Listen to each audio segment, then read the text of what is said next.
Hey, what's up, everybody? Welcome to another Black America Web exclusive. This is your boy, Keena Higgins. Call me Higgs for short. And we have a very special guest, someone who is joining us at the Urban One family with a pretty new podcast. She's super, super funny. You might recognize the last name, but she's a power all on her own. Please help me welcome Torrei Hart. Hello. What's going on? How's everything? Everything is great. How you doing? I'm pretty good. Just enjoying the weather and the daybreak and just all that good stuff. So I hope everything's going on good with you. It is. Okay. So let's really get started. So as we know, you joining us with your Brutally Honest podcast. Where did you get the idea, or where did it start from? Well, to be honest, this idea is probably about 9 years old. It's me, and it was during a time where I just felt like, people weren't being that honest. Everything in the climate is like, it has to be politically correct, and you can't say this without someone getting offended, or you got to walk a fine line. So it basically came about with just like, come on, be honest, tell your truth, and don't worry about what people think or how they feel about you being brutally honest, because I just feel like so many people, they're just not really speaking 100% truth. So it came about that way, and a lot of people know me sometimes to speak my mind a little too much. So, I figured, well, why not, make a show about it? And I revisited the idea later on when I met my producer, Matt Abels, and literally we met, and about a month later we started filming. He told me he had a deal with Urban One, Radio One, TV One, and he pitched me. They were excited, and here we are. We're literally within the span of about 6 weeks. Hey, moving. I love that. Yeah, just moving. Yeah, what do you think is gonna separate Brutally Honest from like other podcasts that are covering like topics of our culture? I'm sorry, say that again. What do you think will separate Brutally Honest from other podcasts that are covering like topics of our culture? Well, for one, the set itself it's not set like a normal podcast. It's more so set like a talk show.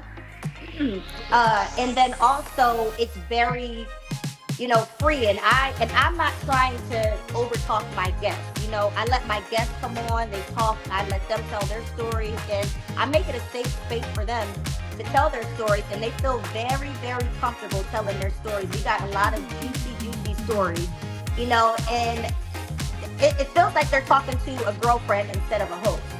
You know what I mean? So they come in, they're free,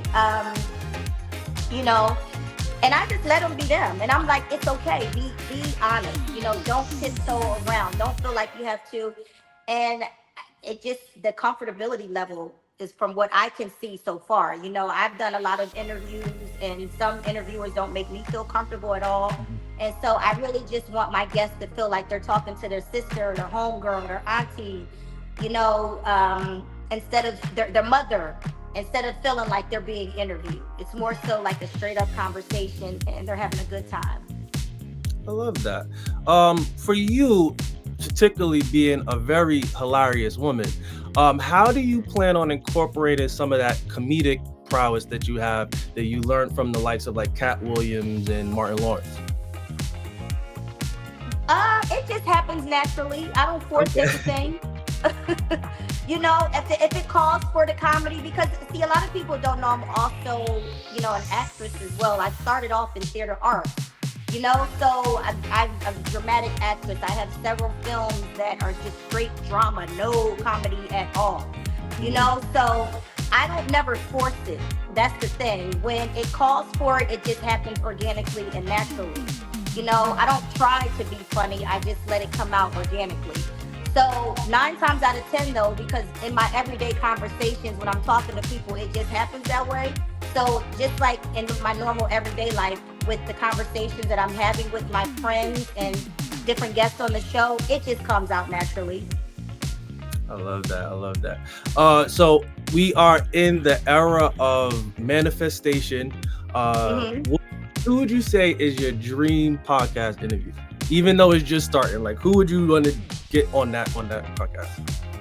Oh my God, my dream, my favorite actor, Mr. Samuel L. Jackson. I love Sam. I mean, he is just so dope to me. Um, I've loved him since I was, a kid. I had went to the Wax Museum when I was like 18 years old. This is back before there was internet, Instagram, all of that, right? So I'm in New York with my mom. She set up a bus excursion from Philly to New York. And I never knew about Madame Tussauds Wax Museum. Right And on Times so Square. I get, right, right. So I'm in New York. I'm in, in Manhattan where the Madame Tussauds Wax Museum is. And I see Samuel L. Jackson's figure. Mind you, I thought this was a real figure. I thought it was really Sam. So I make a beeline across. I'm like, oh my God, it's Sam, it's Sam. I run across the street. And my mom, I'm running and weaving in between cars. And I'm like, it's Sam Jackson. I get over there. I'm like, this is not Sam. This is a Western. I mean, I cracked up. I laughed so hard because I was like, oh my God, I nearly lost my life thinking I was about to meet Sam. But the crazy thing is years later, one of my friends, Jonetta Patton, she's a hairstylist, and she creates all of Sam's looks. She knew I loved Sam Jackson. So she surprised me one day on the set of Coach Carter. She was like, Torrei, I need you to come down to the set of Coach Carter. And I was like, okay, I'll come down. I thought, she was just going to have me meeting people and introduce me to the director and everything, because this was around the time when I was pretty new to LA too.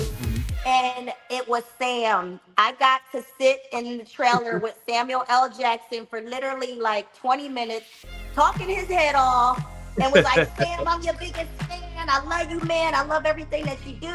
And literally, I made Sam take about 30 pictures. So I would love to interview him and see if he remembers all of this. I'm sure he probably gets, meets a lot of people, but I mean, I would have to say Sam Jackson for sure. That would be such an epic and very explicit episode, but I definitely would watch that without a question. Right. All right. So one of the things that you done, especially you talking about doing stuff outside of comedy, one of the things that I noticed that you did was you hosted the Wendy Williams 10th anniversary gala. I did. What hearing all that we've heard about everything that she's been going on with the past couple of years, what do you take of all this situation, and what do you ultimately want for her situation? I really would love for Wendy to come out of everything and, just for one, be able to go back to living her own life and not feeling like she has to be confined to that space that they have her at, because she's clearly not out of her mind. When I just recently saw an interview where she was talking fine, she knew exactly where she was very coherent, so one, I feel like she should be able to make her own decisions. And even if she was, it's her money. Why does somebody else feel like they should be able to control her money, her finances, what she's doing? I don't see where she's harming anybody. She's not out here, killing, stealing, robbing, anything, So I don't get it. I still to this day don't understand how this has happened. So, and when I did host for her, it was her anniversary. It was also her birthday. She was very kind. I thanked her because, they were looking at so many other bigger names at the time. And, I was fortunate enough to be chosen by her and her team. So I'm just very grateful for that opportunity. And I would love to see her back on television, God willing, and just, people try to give her a bad rap, but at the end of the day, she was on the top for a reason because people were tuned in. Absolutely. We always are covering her story and wishing her all the best. So those words really mean a lot to us. So thank you so much. Right. One thing, so let's have a little bit of fun. So obviously Okay. you're launching a podcast, so you're going to have a lot of different topics coming up. So we're going to do a quick fire round. I'm just gonna throw out a topic, and you just give me the first thing that will be like the headliner or the thing that y'all would talk about on this particular subject. Okay. Okay. Pretty quickly. It won't be a lot. Just maybe 5 of them. All right. So the first one up, Sinners. Oh, so good. So good. Michael B. Jordan killed that, and I have to say, listen, black men, y'all saw what happened, okay? You see what happened? No spoilers. No spoilers, though, but black men. Okay, all right. I'll leave it in. Second one, Ray J. Oh, that's my boy. I love Ray J. What he do now, though? What he do now? Because did I miss something? It's always something. It's always something when it comes to Jay. Right, you know what? He's an entertainer. He's a true entertainer. And you gotta respect him. He's a businessman. He's a great dad. I don't know about husband, but he is a great father. He take care of his kids, and he do take good care of Princess.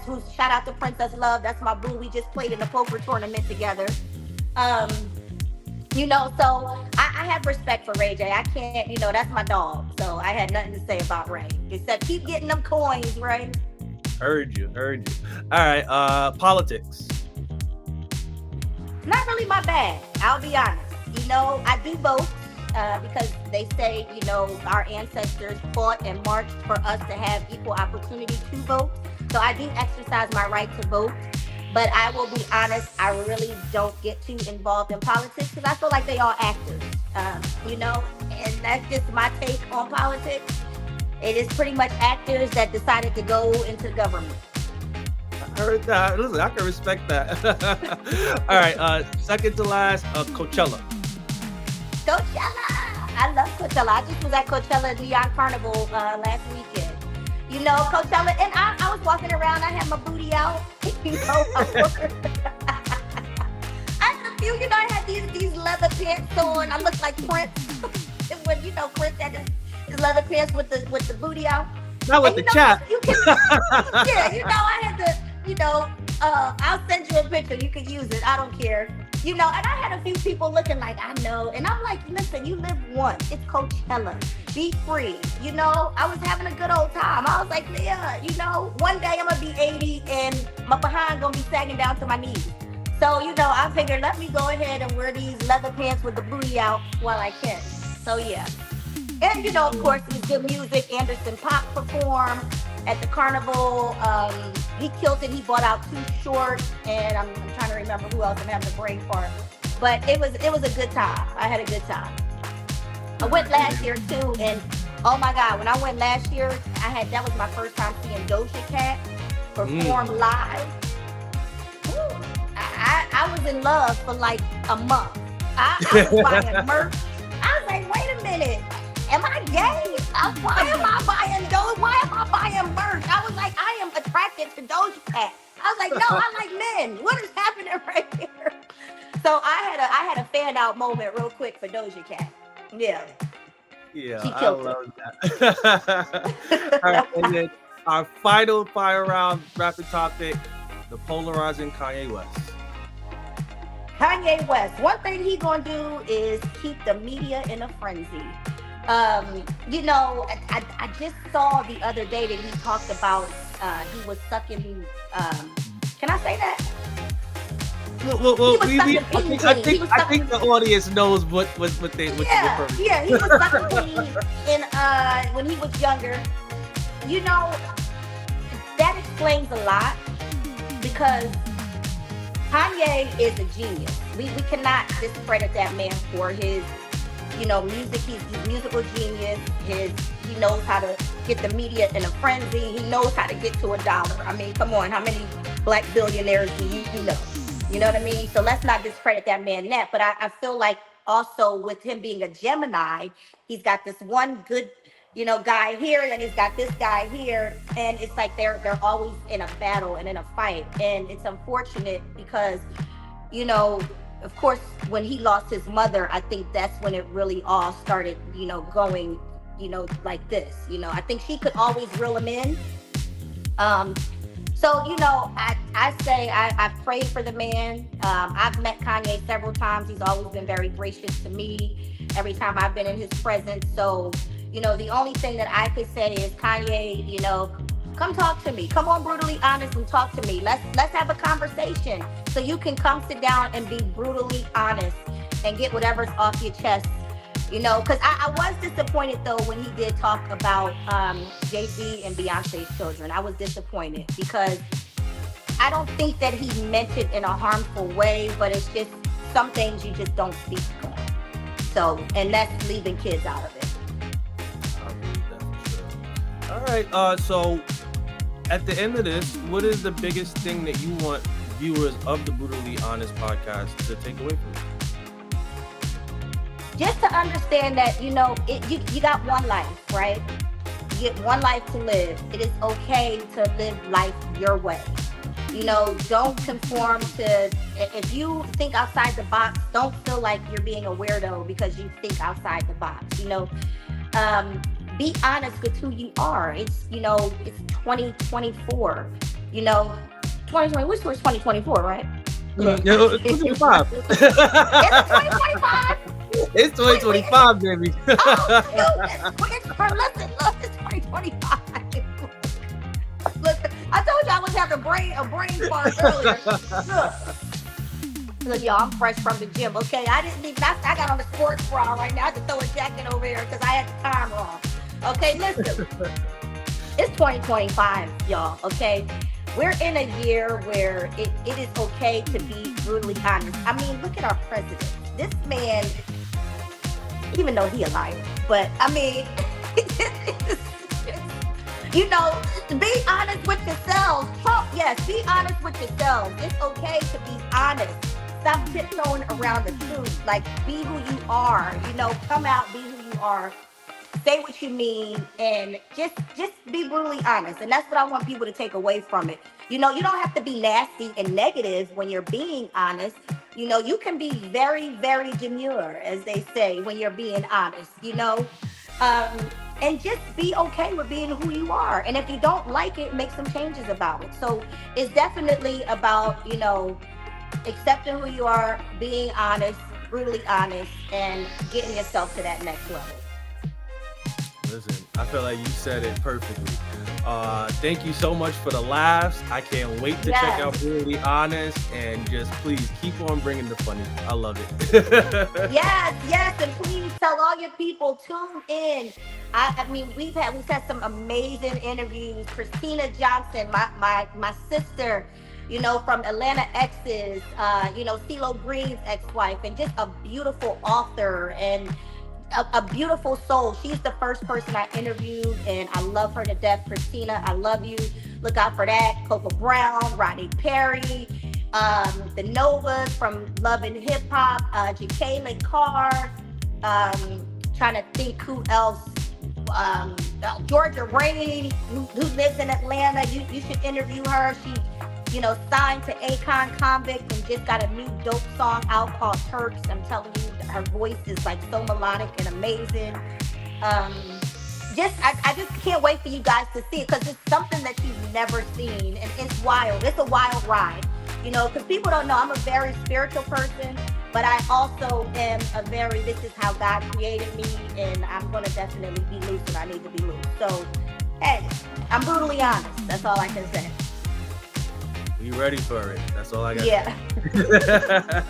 Thank you so much for joining us. You're welcome. Thanks for having me. Have a good one.